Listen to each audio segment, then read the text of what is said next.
अस्सलाम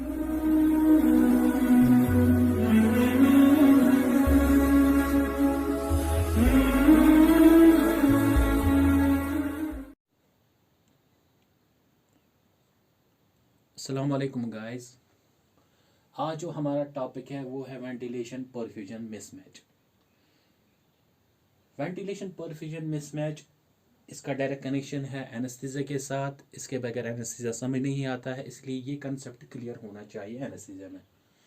मैंने पहले ही भी बोला कि हमें एनेस्थीसिया, जनरल एनेस्थीसिया सीखना है, उससे पहले हमें कुछ टर्म्स और कुछ एनाटॉमी सीखनी है। उसमें ये भी वेंटिलेशन परफ्यूजन आता है, ये भी हमें सीखना है।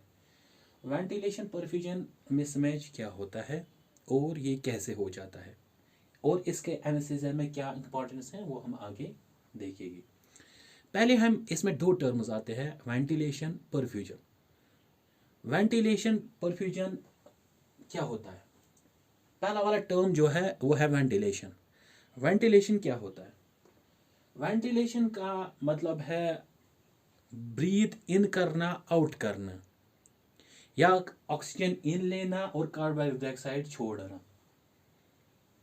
ब्रीथ इन करना या आउट करना, या कार्बन डाइऑक्साइड छोड़ना और ऑक्सीजन इन करना।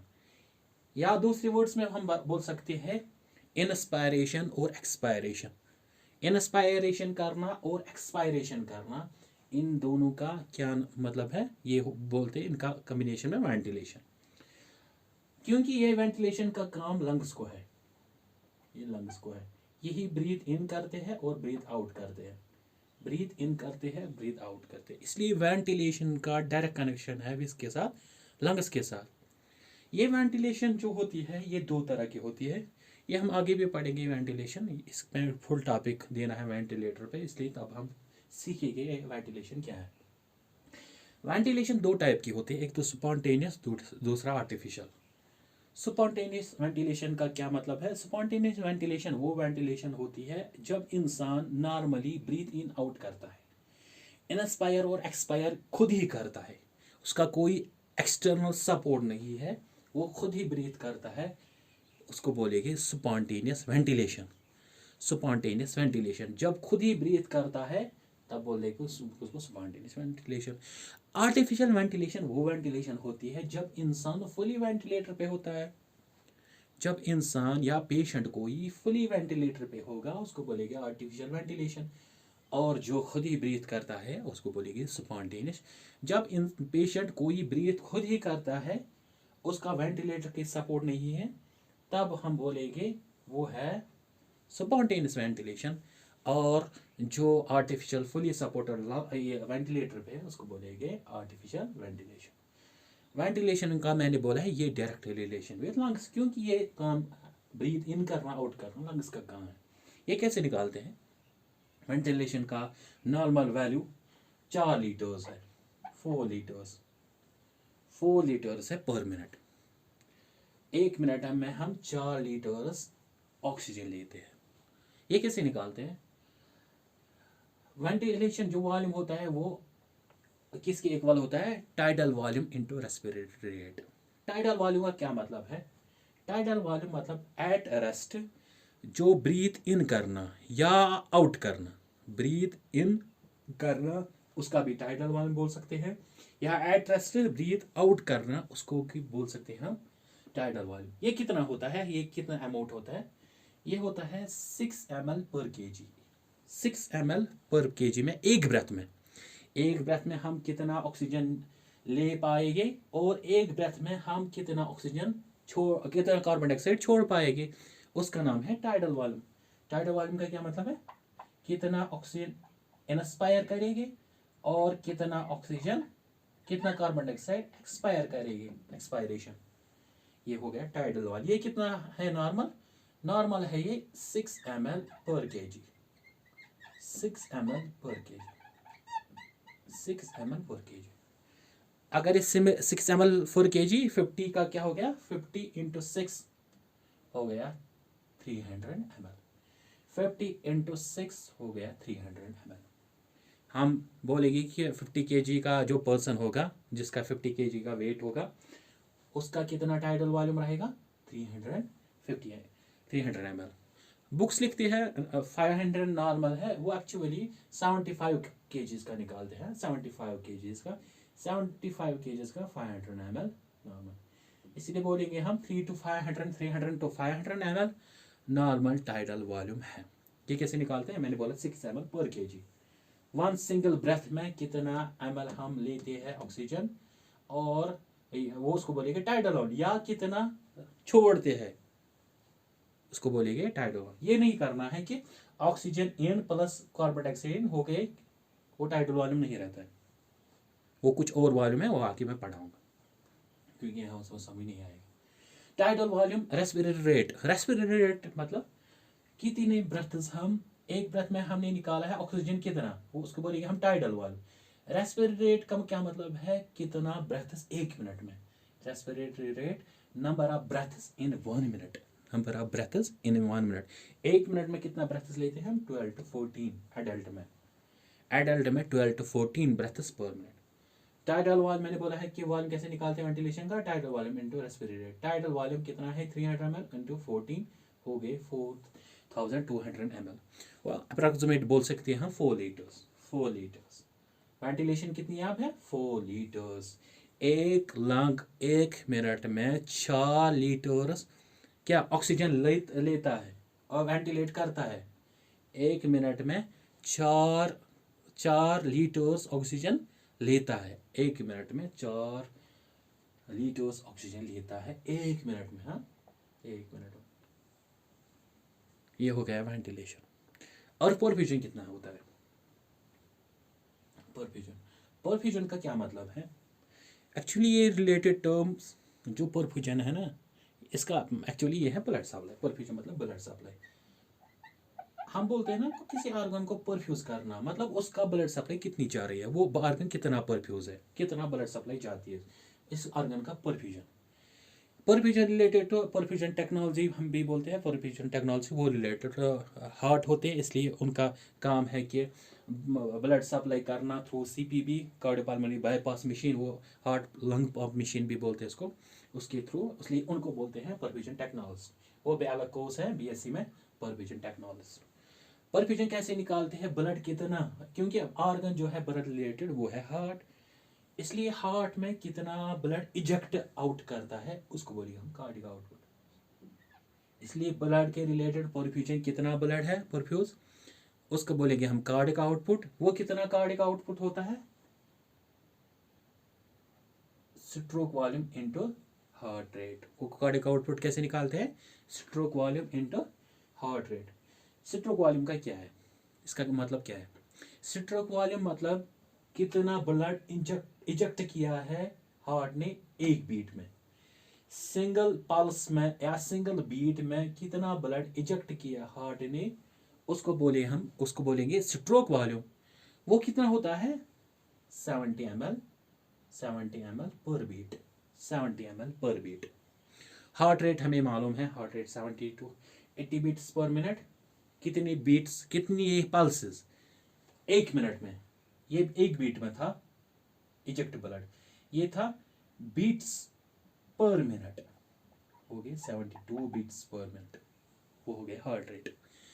हार्ट ने कितने बीट्स किए पर मिनट में, वो करता है 72 बीट्स पर मिनट, इसलिए हार्ट रेट कितनी हो गई 72 बीट्स पर मिनट।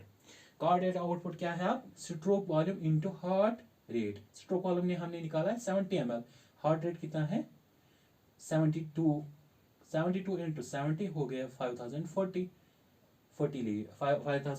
ml, वो हो गया 5 लीटर्स। अप्रोक्सीमेशन हमें बोल सकते हैं कि 5 लीटर्स है।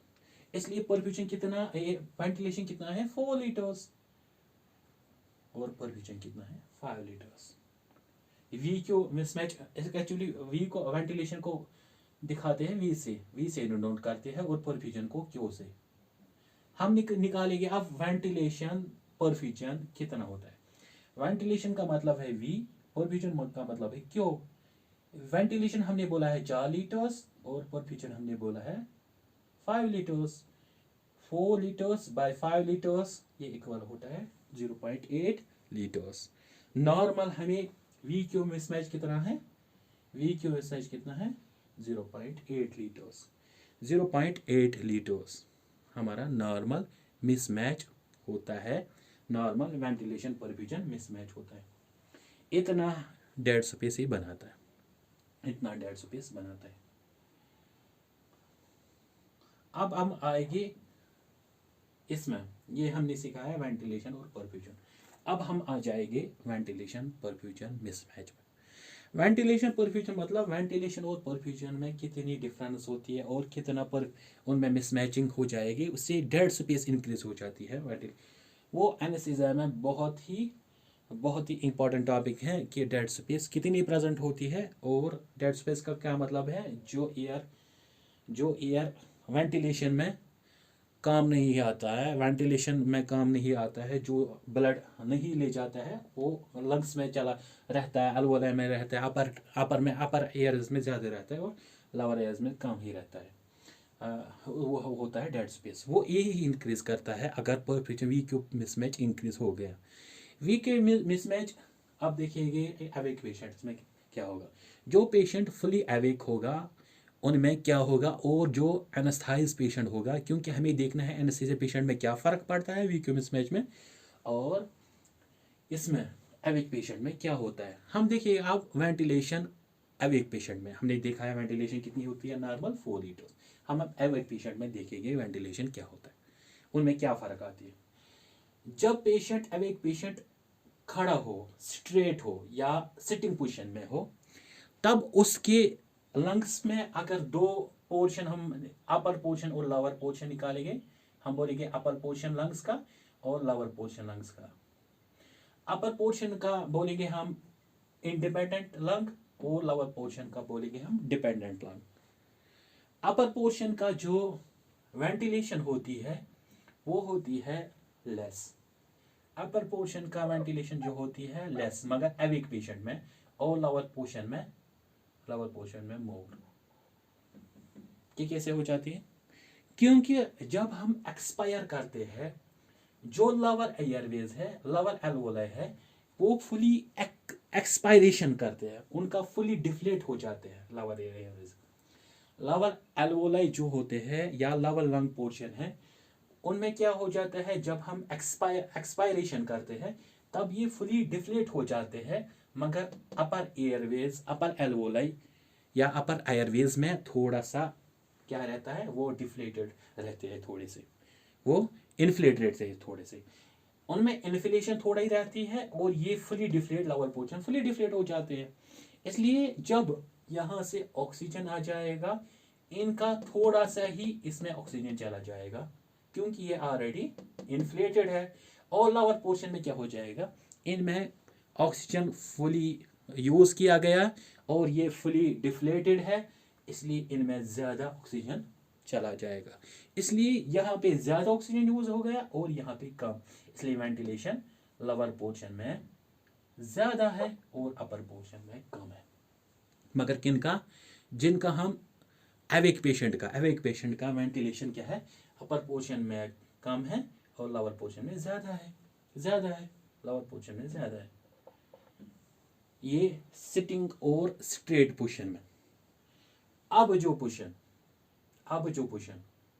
लेटरल पोजीशन में क्या होता है, जो डिपेंडेंट लंग, जो लंग नीचे की तरफ होगा, उनमें वेंटिलेशन मोर होती है, उनमें वेंटिलेशन मोर होती है क्योंकि वो फुली डिफ्लेटेड होते हैं, और जो अपर वाले लंग उनमें वेंटिलेशन कम होती है।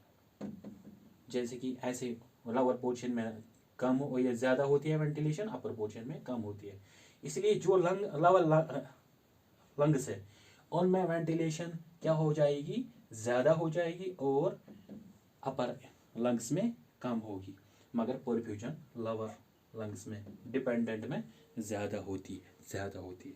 किन में, लेटरल वाली पोजीशंस में, चाहे वो राइट लेटरल हो लेफ्ट लेटरल हो, उसमें राइट में ज़्यादा होगी और लेफ्ट लेटरल में वेंटिलेशन और परफ्यूजन ज़्यादा होगी। मगर ये अपोजिट होता है किसमें, अपोजिट होता है परफ्यूजन में, अपोजिट परफ्यूजन में होता है। अपोजिट परफ्यूजन में क्या होता है, यहाँ पे अपोजिट परफ्यूजन में क्या था, यहाँ पे परफ्यूजन मतलब ब्लड सप्लाई लोअर पोर्शन को ज्यादा होती है, ब्लड ये सप्लाई लोअर पोर्शन को ज्यादा होती है, क्योंकि ग्रेडियंट पुल होता है लोअर पोर्शन में। इसलिए याद रहे कि वेंटिलेशन लोअर पोर्शन में ज्यादा है और परफ्यूजन लोअर पोर्शन में ज्यादा है। वेंटिलेशन अपर पोर्शन में कम है और परफ्यूजन अपर पोर्शन में कम है। हम बोल सकते हैं अब जो भी एविक पेशेंट है उनमें वेंटिलेशन लोअर पोर्शन में ज़्यादा होती है और परफ्यूजन भी लोअर पोर्शन में ज़्यादा होता है। अपर पोर्शन में वेंटिलेशन कम होती है और परफ्यूजन कम होता है। ये हम आ गए हैं एविक पेशेंट में। अब आएंगे हम एनेस्थीसिया पेशेंट में। एनेस्थीसिया पेशेंट में क्या होता है, एनेस्थीसिया पेशेंट में पेशेंट फुली वेंटिलेटेड सपोर्टेड है, ये फुली ऑन वेंटिलेटर पे है। इसलिए जब पेशेंट फुली वेंटिलेटर पे है, इसकी जो अपर एयरवेज है वो फुली क्या हो जाते हैं, डिफ्लेटेड। जब एक्सपायर होता है, एक्सपायरेशन होती है, जब वेंटिलेटर एक्सपायरेशन का मोड में चला जाता है तब ये डिफ्लेटेड अपर एयरवेज फुली डिफ्लेट। इसलिए जो एनेस्थीसिया पेशेंट है उनमें अपर एयरवेज में अपर लंग पोर्शन में वेंटिलेशन ज़्यादा है और परफ्यूजन लोअर पोर्शन में ज़्यादा है। उनमें अपर पोर्शन में वेंटिलेशन ज़्यादा है मगर परफ्यूजन कम है अपर पोर्शन में, लोअर पोर्शन में परफ्यूजन ज़्यादा है मगर वेंटिलेशन कम है। ये अपोजिट हो गया किसमें, एविक पेशेंट में। उनमें था, एविक पेशेंट में था वेंटिलेशन अपर पोर्शन में कम और परफ्यूजन ज़्यादा, और यहाँ क्या था, परफ्यूजन कम अपर पोर्शन में, दोनों परफ्यूजन और वेंटिलेशन वो कम थी, लोअर पोर्शन में वेंटिलेशन परफ्यूजन ज़्यादा थी एविक पेशेंट में। अब आ गए हम एनेस्थीसिया पेशेंट। इनमें वेंटिलेशन क्या है, अपर पोर्शन में ज़्यादा, यह कम थी, इसलिए इनका परफ्यूजन है लोअर पोर्शन में ज़्यादा। लोअर पोर्शन में इनका परफ्यूजन ज़्यादा है, अपर पोर्शन में वेंटिलेशन ज़्यादा है। अपर पोर्शन में परफ्यूजन ज़्यादा है एनेस्थीसिया का पेशेंट में है, कम है परफ्यूजन कम है, मगर लोअर पोर्शन में परफ्यूजन ज़्यादा है। इसलिए हम बोलेंगे वेंटिलेशन हो गई ज़्यादा किनमें, अपर पोर्शन एनेस्थीसिया पेशेंट में, और परफ्यूजन कम। और लोअर पोर्शन में क्या होता है, लोअर पोर्शन में परफ्यूजन ज़्यादा है और वेंटिलेशन कम है एनेस्थीसिया पेशेंट में। क्योंकि इनके में परफ्यूजन क्यों होते हैं, ग्रेडेड पुल तो तब भी होगा, क्योंकि ग्रेडेड पुल तो तब भी होगा, इसलिए परफ्यूजन ज़्यादा होगा लोअर पोर्शन में। अब हम आएगी वीक्यू मिसमैच। इनमें वीक्यू मिसमैच कैसे होती है एविक और एनेस्थीसिया पेशेंट में। एनेस्थीसिया पेशेंट में हमने बोला कि वेंटिलेशन अपर पोर्शन में ज़्यादा है और परफ्यूजन लोअर पोर्शन में ज़्यादा है। इसलिए वेंटिलेशन जब इंक्रीज हो जाएगी तब लाइन मतलब ज़्यादा ये इधर चली जाएगी। एग्जाम्पल ले लेंगे हम, ये एग्जाम्पल है समझाने के लिए। इन दोनों की डिफरेंस इतनी थी, वेंटिलेशन और परफ्यूजन में इतनी डिफरेंस थी। मैंने एक लाइन शो की, वेंटिलेशन इसमें आपको समझ आएगा। इसमें लाइन इतनी थी, वेंटिलेशन क्या किया गया, वेंटिलेशन इंक्रीज हो गई अपर पोर्शन में और परफ्यूजन क्या हो गया, लोअर पोर्शन में इंक्रीज हो गया।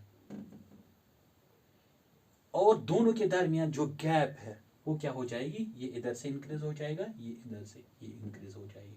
इसलिए वीक्यू मिसमैच इंक्रीज होता है। Chances of VQ mismatch increases in anaesthesia patient. मगर एविक पेशेंट में क्या होता है, वहाँ पे वेंटिलेशन क्या होती है, लोअर पोर्शन में इंक्रीज और परफ्यूजन भी इंक्रीज। इसलिए जो एरो है वो सेम लाइन में चली जाएगी, इसलिए जितना डिफरेंस, इसलिए इनका क्या है, डिफरेंस इतनी रहती है। ये एग्जांपल दे रहा हूँ, बाकी कुछ नहीं है, ऐसे कंसेप्ट से रिलेटेड। इसलिए गैप यहाँ पे बढ़ गई, यहाँ पे गैप कम हो गई, मतलब नॉर्मल हो गई। इसलिए एविक एनेस्थीसिया पेशेंट में वीक्यूमिस में चांसेस इंक्रीज हो जाते हैं और इनमें कम हो जाते हैं। इसलिए एनेस्थीसिया पेशेंट में ज़्यादातर वीक्यूमिस में एपेक्स पोर्शन में, यहाँ एपेक्स पोर्शन में ज़्यादा होता है, अपर पोर्शन में ज़्यादा होता है वीक्यूमिस में।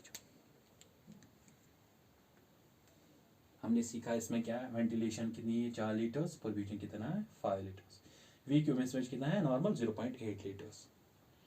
एविक पेशेंट में क्या होता है, एविक पेशेंट में वेंटिलेशन जो अपर पोर्शन है उसमें वेंटिलेशन कम है और परफ्यूजन भी कम है। और लोअर पोर्शन में क्या है, लोअर पोर्शन में वेंटिलेशन ज़्यादा है और परफ्यूजन ज़्यादा है।